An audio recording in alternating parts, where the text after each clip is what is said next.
Selesai ngomong seperti itu, tiba-tiba langsung seng bau bunga melati yang awal-awal udah nabrak ke hidung dari si Asep ini. Cep.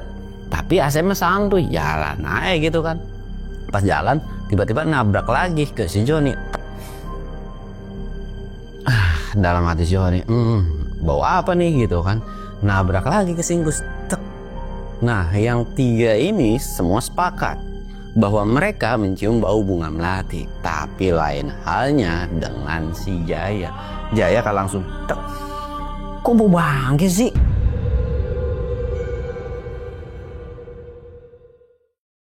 Assalamualaikum warahmatullahi wabarakatuh. Balik lagi di channel Samsul Mister Horror. Dongeng horor gua kali ini gue bakal nyeritain tentang si Jaya nih. Buat kalian yang penasaran dengan ceritanya seperti apa, kalian wajib tonton video ini sampai habis. Dan jangan lupa like, comment, subscribe, dan share video gua ke banyak orang. Dan jangan lupa juga nyalain lonceng notifikasinya biar kalian gak ketinggalan video update terbaru tentang gua. Dan buat kalian yang mau ikutan open trip, kalian bisa kunjungi Instagram gue di bawah sini. Dan buat kalian juga yang mau lihat video vlog gue juga, kalian bisa lihat di bawah sini. Dan gak usah banyak basa-basi lagi, kita mulai ke segmen donor. Dongeng horor dimulai.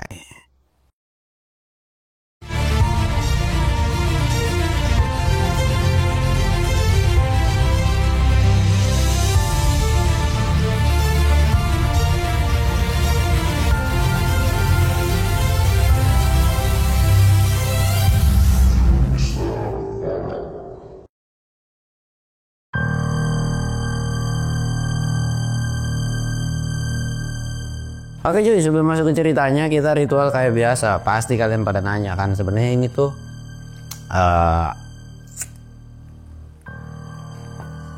konten yang sering kalian tanyain.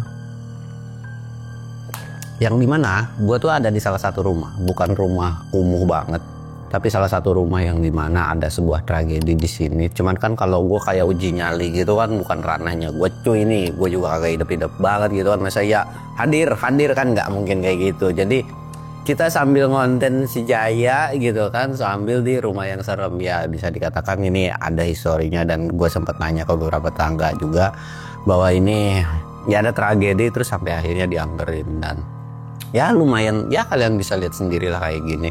Walaupun temboknya ungu ya, tapi ini bukan karena kesukaan gue nih, tapi memang dari sono ya temboknya ungu gitu kan. Dan oke cuy, sekarang kita bakal lanjut ke ceritanya. Jadi ceritanya ini si Jaya, terus si Joni, ada si Engkus, dan satu karakter yang baru yaitu Asep. Yang dimana sebelumnya kan mereka udah naik gunung nih sama yang namanya si Sinta. Sedangkan Ilham ini lagi nggak mau diribetin atau lagi dalam masa PDKT-an sama si Sinta. Yang otomatis kan rombongan ini nggak diajak. Sebenarnya mereka kayak berlapang dada, yang dimana ngasih kesempatan sama satu sahabatnya itu, yang dimana biarlah mereka lagi menikmati masa-masa bucinnya. Cuman karena udah di-trigger, walaupun mereka udah agak sedikit lama nggak mendaki gitu kan, jadi udah ke-trigger sama yang sebelumnya, jadi mereka pengen mendaki lagi. Walaupun udah banyak kesibukan yang aneh-aneh gitu, kayak kerjaan dan sebagainya, udah mulai sibuk lah gitu kan. Akhirnya mereka memutuskan untuk melakukan sebuah pendakian. Ya, pendakian ini sebenarnya nggak jauh-jauh dari rumah mereka, yaitu Gunung Pangrango. Mereka itu udah siap, dan karena memang butuh satu kru atau satu tim, yang dimana timnya ini harus sama kayak si Ilham, yang dimana nggak takut demit. Ada nih si Asep.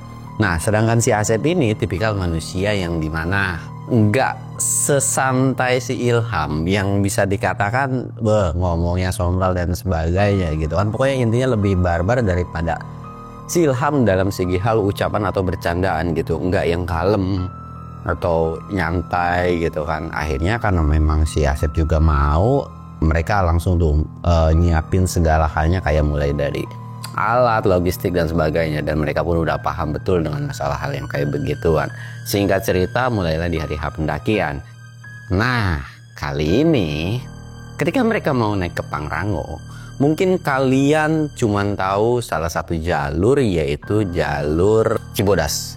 Sebetulnya Gunung Pangrango ini ada beberapa jalur, walaupun memang jalurnya ini bisa dikatakan jalur ilegal. Nah, mereka ini mau coba ke jalur yang ilegal tersebut. Tapi sebenarnya ini bukan referensi dari mereka bertiga, tapi melainkan kepengenan atau keinginan dari si Asep ini nih cuy. Si Jaya sebenarnya udah pernah ke situ sekali dua kali gitu kan. Akhirnya kayak ya udah gas, dan sedangkan si Asep juga udah pernah ke situ. Jadi akhirnya ya udahlah. Mereka memutuskan untuk jalur tersebut, tapi dengan catatan jangan naik di weekend gitu kan, jadi naiknya di weekday. Nah, mereka udah siap semua segala hal, akhirnya mereka berangkat. Sampailah mereka di kaki gunung, dan mereka nginep di salah satu rumah warga yang dimana memang ya Jaya juga udah kenal, intinya udah tahu lah gitu kan sama pendaki-pendaki ini. Akhirnya mereka itu istirahat di rumah tersebut dan mulai pendakian itu, atau bisa dikatakan sekitaran jam 8 atau jam 9.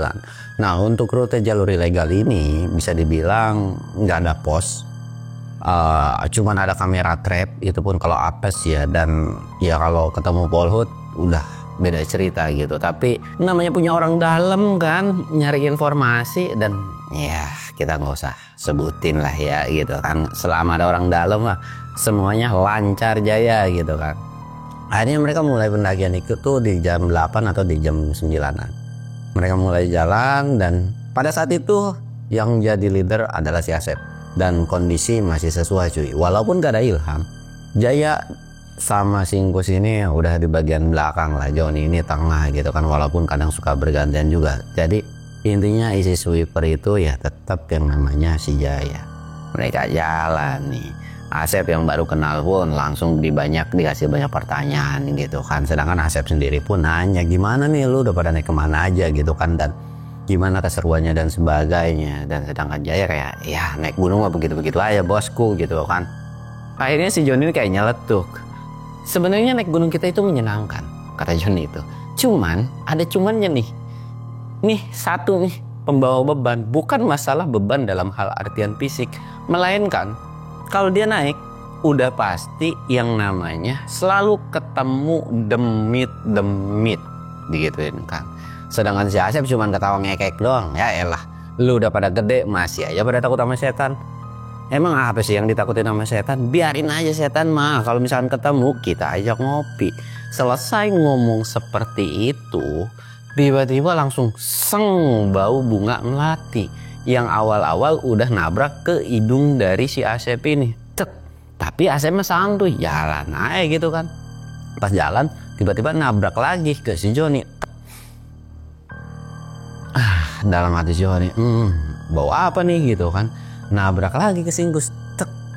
Nah, yang tiga ini semua sepakat bahwa mereka mencium bau bunga melati. Tapi lain halnya dengan si Jaya. Jaya kan langsung tek, kok bau bangke sih gitu kan. Itu langsung diucapin si Jaya itu. Sedangkan mereka yang bertiga di depan langsung nengok. Bukan perihal tentang baunya, ya memang tentang baunya, tapi mereka ini mencium bau wangian bunga. Sedangkan Jaya kok tiba-tiba bau bangke sendiri nih. Mereka juga bertiga sepakat bahwa kayak ngomong langsung, bau bangke, orang bau bunga kok gitu kan. Bau bangke aja gitu kan, langsung ditutupin kayak gini nih. Waduh, ayo buruan jalan-jalan, takutnya ada bangke hewan gitu kan. Akhirnya mereka terus jalan. Nah, ketika lagi meneruskan perjalanan ini, mereka itu kayak terus diikutin dengan wewangian si bunga melati ini. Singkatnya mereka sampailah di pos 1, anggaplah ini pos 1. Sampai di pos 1 ini mungkin perjalanan mereka kurang lebih 1 jaman. Mereka istirahat dan nggak terlalu lama mereka meneruskan perjalanan lagi. Sampai akhirnya mereka ketemu di pos 3. Pos 3 ini salah satu area yang dimana memang mereka mau istirahat pada saat itu. Mereka istirahat, mereka makan siang di situ, dan mereka santai-santai. Karena memang waktu pun sudah menunjukkan sekitaran jam 1 lewat gitu kan. Jadi kayak udah waktunya ngisi perut. Mereka akhirnya makan, dan sempat ada obrolan yang dimana kayak, ngapa sih hidung lu aneh banget? Perasaan kita nyium bau bunga melati, kenapa lu nyium bangke gitu kan? Lu Jaya aneh banget di situ. Johnny udah kayak ngerinyetin dahi. Jangan gitu kan. Jaya ini udah nengok. Apa lu jangan. Udah dah, kagak usah ngadi-ngadi. Tukeran sekarang sweepernya, kata si Jaya itu. Ya elah, udah biasa jadi sweeper juga, ngapa jadi tiba-tiba tukeran sih? Nggak mau. Dia bilang gitu kan. Udah tukeran. Ya udah, Joni juga kayak ya udahlah gas gitu kan. Timbang sweeper doang, akhirnya mereka makan-makan, ngopi-ngopi, dan mereka ngedengar sebuah teriakan. Teriakan ini yang dimana sebenarnya bukan teriakan orang minta tolong, tapi kayak ada suara apa ya? Kayak ada orang lain yang dimana entah itu lagi ngobrol. Mereka itu semua panik, empat-empatnya panik. Yang dimana kepanikan mereka ini, mereka itu takut kalau yang ngobrol ini itu adalah petugas atau polisi hutan, cuy. Karena mereka kan jalur ilegal. Kalau ketahuan itu bisa ribet. Ya, selain di blacklist juga pasti akan kena sanksi gitu kan. Mereka saling diem dan kayak "Shh, shh." Nah, ketika lagi diem ini, nyuruh lah mereka salah satu kayak, wih nih coba cek. Sedangkan gak ada yang mau kan. Gua gak mau ntar kalau gua kasih tahu lu pada ninggalin. Gua kagak. Tapi ya karena memang mereka ini pada mager, akhirnya mereka nggak naik nih cuy. Jadi kayak ya udahlah, nikmatin aja, bodo amat. Kalau ketahuan berarti kita emang nggak diperbolehkan untuk naik ke gunung ini secara ilegal. Jadi kayak ya udah, kita terima konsekuensinya dan sanksinya aja gitu kan. Akhirnya mereka santai-santai lagi. Dan lambat laun pun suara tersebut tiba-tiba hilang gitu aja cuy, kayak ser, udah hilang kan. Akhirnya kayak wah, suaranya udah hilang nih. Ya udah, lanjutin lagi mereka makan. Dan terus nyebat sambil ngobrol-ngobrol, mereka lanjut lagi jalan. Dan ketika mereka meneruskan perjalanan, setelah dari istirahat ini, mereka tuh nempuh mungkin sekitaran 2-3 jam itu sampai jam 4. Nah, ketika sampai jam 4 ini, sebetulnya jalur mereka itu udah yakin banget, dan memang mereka juga udah hafal dengan jalur tersebut. Walaupun itu salah satu jalur yang bisa dikatakan belum pernah atau bukan jalur umum pendakian, tapi Jaya ini benar-benar hafal. Asep pun juga lumayan cukup hafal, jadi kayak udah tahu nih. Tapi entah kenapa ketika mereka jalan benar, yang seharusnya nggak pernah ada yang namanya jalur percabangan, tiba-tiba ada jalur percabangan. Asep nanya kan sama Jaya, Jay, memang kesini ada jalur percabangan ya? Ya itu kayak, gue juga kagak yakin, tapi setahu gue kagak ada percabangan sih kalau di atas ini. Tapi kok jalurnya ini kenapa makin jelas? Jadi jalur yang awalnya cuma setapak pendek gini doang, paling nggak sekitar 1-2 meter gitu cuy. Ini tuh jalurnya tuh bener-bener kayak ukuran 3-4 meter. Bener-bener gede, cabangnya tuh ke sana 3-4 meter, ke sini 3-4 meter gitu kan, kayak kok aneh. Nah, sedangkan satu jalur ini mengarah ke atas, yang satu jalur ini agak mengarah belok. Secara logika mereka adalah berpikiran yang dimana, wah, jalur ini sebenarnya ya udah pasti ke atas, tapi mereka nggak habis pikir. Kayaknya nggak pernah ada jalur sebesar ini untuk jalur itu gitu cuy. Jadi bener-bener nggak ada, dan jalurnya pun bener-bener enak. Nggak jalur yang kayak akar-akar gitu, bener-bener jalur nanjak tapi normal tanah aja gitu coy. Akhirnya kayak gimana nih? Gue ragu lagi kata si Jay. Tapi gimana ya? Ya udah deh, gini aja, kita rest dulu, nyantai dulu. Gue juga nggak bisa mikir nih, karena kalau kita salah ambil langkah, kita juga bingung kan. Tapi secara jalan sih harusnya gede. Ya udah, kita sebat dulu. Akhirnya mereka sebat dulu tuh cuy. Mereka sebat dulu di situ. Asep ini sempat ngelihat jalur yang dimana ini ada bekas kaki manusia enggak. Sebetulnya ketika dicek itu, di kiri ada kaki manusia, di kanan ada bekas kaki manusia, dan mereka tuh benar-benar kayak dibingungin. Sedangkan Asep ini mikir, apa gua lagi di jalan sama setan? Tapi nggak ada yang namanya perasaan merinding disco. Iya, normal-normal aja pada saat itu. Akhirnya ya sudahlah, diputuskan. Ya udah, kita ngambil jalur kiri aja nih. Kita lihat ke depannya, kalau memang kita tahu patokannya, ini tuh harusnya kita sekitar 1 jaman lagi itu sampai yang namanya di Mandalawangi. Tapi kalau misalkan kita terlalu jauh, jadi kita mutusin untuk turun lagi dan gak usah pakai jalur yang sini. Akhirnya mereka setuju tuh. Ya udah tuh, mereka lanjut jalan, dan ketika jalan pun itu memang lambat laun jalurnya makin lama makin kerucut. Yang dimana Asep udah bilang ke yang lain, kita stop. Jalur ini udah nggak bener nih. Jadi kita mau nggak mau harus ke jalur yang sebelumnya. Kita turun lagi. Sedangkan jadi awalnya gede segini cuy, setipis kan jalurnya gitu kan. Udah mulai ketipis nih. Nah, mereka pas turun jalurnya itu tipis terus, nggak ketemu sama yang namanya jalur gede. Mereka itu nggak nemu yang namanya jalur percabangan lagi. Kiri kanan emang udah pure pohon, tapi nggak ada bekas kaki atau injekan dari pendaki lain. Jadi benar-benar kayak Asep udah ngerasa aneh kan. Kok bisa jalur gua tiba-tiba kok jadi kayak begini. Sedangkan Jaya, Joni, dan Ungkus pun udah ngerasa heran. Sep, kayaknya kita udah beda jalur lagi dah. Wah, nggak beres nih, beneran nih, kayaknya kita memang disasarin gitu kan. Asep itu nyuruh buat yang lain istirahat dulu dah. Istirahat, Asep langsung duduk sila terus menjemin mata. Mungkin dia baca doa minta pertolongan supaya bisa keluar dari jalur tersebut. Dan ketika Asep membuka matanya, siapin headlamp. Mulai dari sini pendakian kita kayaknya nggak bisa diteruskan untuk sampai ke puncak. Itu udah omongan dari si Asep ini gitu kan. Sampai akhirnya mereka semua nurut dan setuju. Dan kelihatan dari raut muka si Asep pun itu udah jadi kayak muka yang serius nih. Akhirnya mereka turun. Dan kondisi pada saat itu sebetulnya belum yang namanya menunjukkan gelap, tapi seolah kayak udah prepare. Nah, sebelum perjalanan ini Asep udah bilang, kita harus mempercepat. Gua kasih tempo, kita harus jalan nonstop sampai jam 8 malam. Gak boleh ada yang istirahat, gak boleh ada yang berhenti. Apapun yang terjadi harus dipaksakan kaki kalian. Mereka bertiga itu sebenarnya sempat bertanya, loh kenapa gitu kan? Karena treatmentnya Asep dengan Ilham itu berbeda. Tapi Asep nggak bisa menjelaskan. Karena kalau kita berhenti, lu semua pasti bakalan tahu apa yang terjadi. Ini bukan sebatas sebuah penampakan atau teror. Yang dimana kalian akan terjebak di gunung ini gitu kan. Kayak Asep tuh kayak bilang benar-benar meyakinkan dan nakut-nakutin. Ya mereka bertiga ya setuju-setuju aja. Sedangkan ya Jaya sama Angkus kan udah tahu lah ya.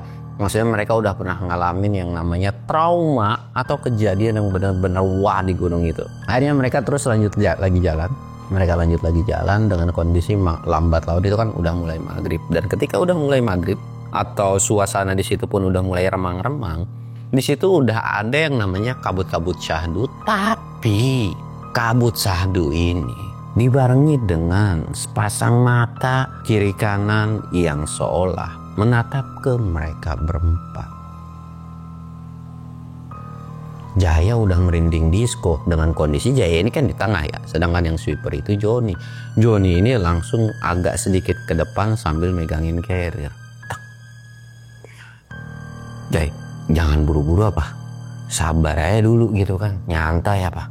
Lu gak tahu tadi si Asep nyuruh bilang apa, terus dia bilang gitu kan, udah biarin aja, mata lagi pada merah itu, lagi pada habis selesai mabok kali atau kelilipan atau apa, bodo amat, biarin aja, nggak usah ditengokin kiri kanan. Jaya itu udah mulai berani nih kan jalan, walaupun dalam hatinya si Jaya, astagfirullahaladzim, apaan lagi sih, perasaan tiap naik gunung ketemunya demit mulu gitu kan. Nah, tapi itu cuman gerendengan dalam hatinya. Sedangkan gue mah nyantai aja walaupun kondisinya sudah mulai panik. Dan berbeda dengan Asep. Asep fokus jalan sambil bilang ke anak-anak, pokoknya kalian semua jalan terus, jangan yang pernah namanya istirahat.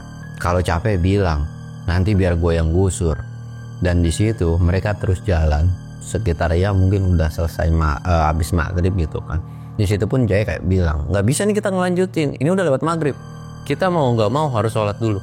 Udah perkara demit, gue nggak peduli, tapi kita harus sholat dulu. Dan Asep pun tahu bahwa mereka ini punya kewajiban yang dimana harus menjalankan ibadahnya gitu kan. Sampai akhirnya si Asep ini setuju lah untuk berhenti. Mereka nyari spot yang dimana agak sedikit landai untuk yang namanya beribadah atau sholat maghrib ini. Udah ketemu, udah kita stay di sini. Di sini pun Asep kayak bilang, ya udah kalau kita mau berjamaah semua. Akhirnya mereka sepakat untuk sholat berjamaah semua. Mereka sholat berjamaah semua gitu kan. Dan walaupun memang pada saat itu mereka itu sedang diteror dan sedang diawasi, mereka sholat benar-benar khusyuk tanpa ada gangguan. Bahkan kayak seolah mereka itu benar-benar fokus, nggak kedengeran, nggak ngeliat kiri kanan. Dan ketika mereka selesai sholat dan mengucap salam, assalamualaikum warahmatullah, assalamualaikum warahmatullah gitu kan, ngusap mukanya, mereka langsung zikir dan selesai kayak, yaudah yuk kita lanjut lagi. Mereka benar-benar dikagetin, 4 tasnya hilang semua. Jaya itu kayak, lah tas kita kemana weh, kok tiba-tiba nggak ada. Dan disitu pun kayak perasaan di sini, bukan perasaan, emang di sini gitu kan. Kok tiba-tiba hilang? Asep juga kayak nyari ini. Di situ Asep tuh kayak udah melototin aja nih. Woi, kembaliin atau balikin tas gua. Di situ pun Jaya juga udah mulai kesel kan. Bisa-bisanya ya lu dempit maling tas. Ngapa sih lu pengen naik gunung juga gitu kan, kata Jaya. Lu kalau pengen naik gunung bilang, kalau pengen tas ntar gua kasih dah. Dia bilang gitu kan, kagak usah lu ambil itu juga. Itu ada logistik, ada jaket dan sebagainya. Dan ketika mereka lagi mencak-mencak, jadi mereka ini ngedumel atau gerendengan, kesel gara-gara tasnya hilang. Tapi ternyata cuy, dalam gerendengannya mereka itu tuh tiba-tiba langsung kayak ada yang datang. Dan di sini insting dari Asep mengatakan bahwa satu sosok ini nggak bisa kita hadapin, yang dimana Asep ini nyuruh ke teman-temannya, "Cuk, kamu cuk, gak bisa nih kita stay di sini. Pokoknya kita harus cabut dan ninggalin tempat ini secepatnya. Karena sosok yang datang ini bukan lawan-lawan kita." Dan Asep pun ngaku kalau harus berhadapan dengan sosok ini, kemungkinan bisa menangnya pun kecil gitu kan. Jadi kayak buru-buru lah, mereka bertiga memanut-manut baik. Sedangkan yang paham atau ngerti dengan masalah begituan kan cuma si Asep ini. Akhirnya lari tuh sekencang-kencangnya. Dan ketika lari, karena memang jalur atau treknya mereka udah turun gitu kan, jadi mereka tuh kayak kesandung. Jadi aduh bentar woi, gue kesandung gitu kan. Giliran si Jaya, woi tar dulu apa nih, gue kesandung gitu kan. Tapi giliran bagian si Jaya ini ada yang aneh, dimana kalau kesandung yang lain bangun lagi lari lagi. Nah sedangkan dia kesandung, jadi kakinya itu seolah kayak nempel, bener-bener nempel aja di satu akar gitu kan. Dan pas dicek ke belakang, wah geblek, tiba-tiba itu ada satu sosok, entah kuntilanak entah apa ya. Jadi rambutnya panjang, cuman kayak jarang-jarang gitu loh. Jadi kayak tipis rambutnya tuh. Dan itu kondisinya tuh kayak natap sambil megang kaki si Jaya. Sedangkan si Jaya, woi ngapain lu megang kaki gua? Gua udah laku. Ditendang-tendangin tuh kepalanya. Dan sosok itu bukan kesakitan, justru malah nyeringai, yang dimana seringaiannya ini tuh bener-bener bikin bulu kuduk si Jaya ini bener-bener kayak anjir lah gitu. Sedangkan si Joni langsung teriak, "Jaya ayo, tinggalin apa? Udah punya bini juga, masih aja lu pengen sama demit gitu kan." Wah geblek lu ya, dia bilang gitu kan. Dia langsung natap tajam, lu mau berani megang kaki gua, lu kagak tahu apa backingan gua siapa gitu kan. Jaya ini langsung kayak dalam hati, ya Allah minta pertolongan. Dan seketika cuy, di situ kayak ada sebuah bantuan, yang dimana ada sebuah angin kenceng banget. Tapi anginnya ini nggak keseluruhan area tempat situ, tapi dimana anginnya ini seolah kayak cuman ngerebangin atau kayak buat ngejauhin si Jaya sama si makhluk ini gitu kan. Jadi kayak ke bawah angin gitu aja. Sedangkan Jaya cuman nongol kan, buset, badannya enteng banget gitu, udah kayak layangan kan. Tapi bodo amat dah, langsung bangun lagi dan lari lagi tuh mereka. Mereka lari sekencang-kencangnya. Jadi kayak mereka tuh udah downhill lah, bisa dikatakan downhill, lari sruk. Tapi mereka nggak ketemu jalur yang dimana, wah ini kok kita kayak makin lama nggak jelas gitu loh. Bahkan itu waktu atau jam pun sudah menunjukkan sekitaran jam 9 atau jam 10-an. Akhirnya ketika mereka nggak tahu mau kemana, Asep ini udah nyuruh berhenti. Nggak bisa nih kita diterusin. Gua patokan gue jam 8, tapi kenapa jam 10? Asep ini bilang kita belum bisa keluar dari zona, atau memang ini bukan dimensi kita.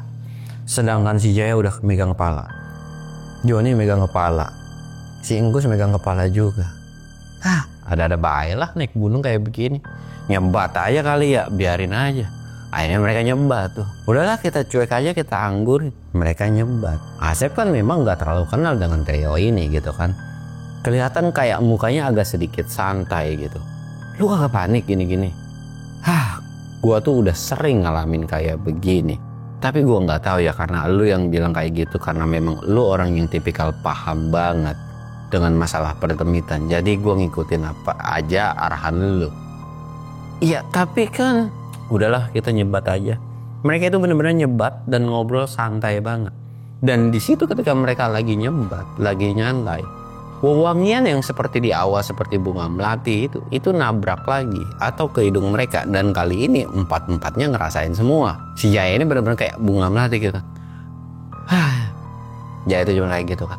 Selalu dah, mau bunga melati kayak mau bangke kayak, gua kagak ada urusan, gue yang penting pengen nyebat, kaki gue udah pegal banget ini lari-larian gitu kan. Udah amat. Di situ ketika mereka lagi asik nyebat, ada satu sosok pocong di depan mereka lagi natap ke mereka berempat. Sedangkan Asep ini seolah kayak mengalihkan yang dimana supaya teman-temannya nggak ngeliat. Sedangkan teman-temannya yang lain itu tuh sebenarnya udah ngeliat, tapi kayak bodo amat cuekin. Jadi kayak nyantuy aja tuh. Itu pocong ngeliatin, ya udah biarin aja kita sebat aja. Nah ketika lagi asik sebat kayak gitu cuy, mereka tuh kayak udah bodo amat nih sama sosok pocong kan. Walaupun di situ ada beberapa kuntilanak dan sebagainya, kayak udah biarin lah. Asep sempat ngerasa heran dengan ketiga orang ini, yang dimana wah ternyata mental mereka bukan mental yang kaleng-kaleng dengan perihal yang namanya demit. Ya tahu kayak gitu mah ngapain juga gue buru-buru kayak tadi gitu kan. Nyantai aja, gue kira mereka tuh tipikal manusia yang benar-benar takut setakut-takutnya. Sedangkan kan kalau harus nolongin 3 orang, iya si Asep juga nggak bisa gitu. Ya apalagi kalau misalkan dengan yang udah parah-parah banget gitu kan. Akhirnya Asep terbawa suasana dengan si trio PA ini cuy. Akhirnya sebat, dan tanpa mereka sadar ketika sebat dan udah nyuekin sosok kuntilanak dan pocong ini, ada 4 pendaki turun. Nah ketika 4 pendaki ini turun, mereka itu kaget, yang dimana bukan tentang perihal pendaki, ya katakanlah itu adalah pendaki gaib, tapi coy, pendaki ini itu tuh bawa yang namanya carrier mereka berempat. Jadi carriernya ini itu dibawa sama si 4 pendaki ini coy. Jadi kayak udah jalan aja gitu kan. Nah sedangkan mereka yang lihat kayak diem matu gak bisa ngapa-ngapain. Tapi ketika pendaki udah mulai jauh, mereka sadar, wih itu carrier kita anjir, kejar gitu kan. Anjar dong si Asep juga. Wah geblek, kenapa tiba-tiba ada pendaki lain gitu kan. Wih maling gitu kan. Sampai teriak-teriak diudak-udak sama mereka. Di penglihatan si Asep, pendaki itu cuma jalan biasa kayak gini cuy. Tapi mereka udah setengah lari, itu pendaki nggak kejar-kejar. Dan sampai akhirnya mereka itu benar-benar nggak yang namanya nerabas semak belukar, tapi benar-benar kayak jalan aja gitu kan. Sampai akhirnya hilang dengan seketika. Dan ketika, lah itu pendaki kemana coy? Kok tiba-tiba hilang gitu kan? Perasaan tadi ada di sini dah. Coba cari. Mereka sampai jengke-jengke begini. Mana ya? Kok kagak ada? Mereka sampai kebingungan tuh pada saat itu. Wah, nggak ada anjir. Dan ketika mereka lagi nggak ada, itu kabut bener-bener tebal. Setebal-tebalnya kabut, jarak 1 meter harusnya masih kelihatan. Tapi pada saat itu mereka bener-bener nggak kelihatan. Mungkin jarak segini nih coy, 1 meter itu nggak kelihatan. Jadi mereka tuh kayak udah ngerapetin. Jaya tuh udah ngasih instruksi, kita rapet, nggak boleh ada yang namanya kepecah. Dempetan aja, kita harus saling pegangan. Mereka tuh pegangan berempat. Di situ dalam hati Jaya, gebek, bisa-bisanya kita pegangan berempat nih laki semua. Dan kenapa tiba-tiba kabutnya aneh begini ya? Kok tebalnya ini udah kayak tembok putih aja gitu kan? Wah, nggak beres nih. Dan kabutnya itu bener-bener putih banget. Jarak pandang tuh bener nggak jauh, bener-bener nggak kelihatan banget lah 1 meter pun. Tapi kabutnya itu bener-bener yang namanya cuma sebentaran doang. Tebel, jeda berapa menit, tiba-tiba hilang. Dan ketika hilang, ternyata cuy, yang mereka lihat adalah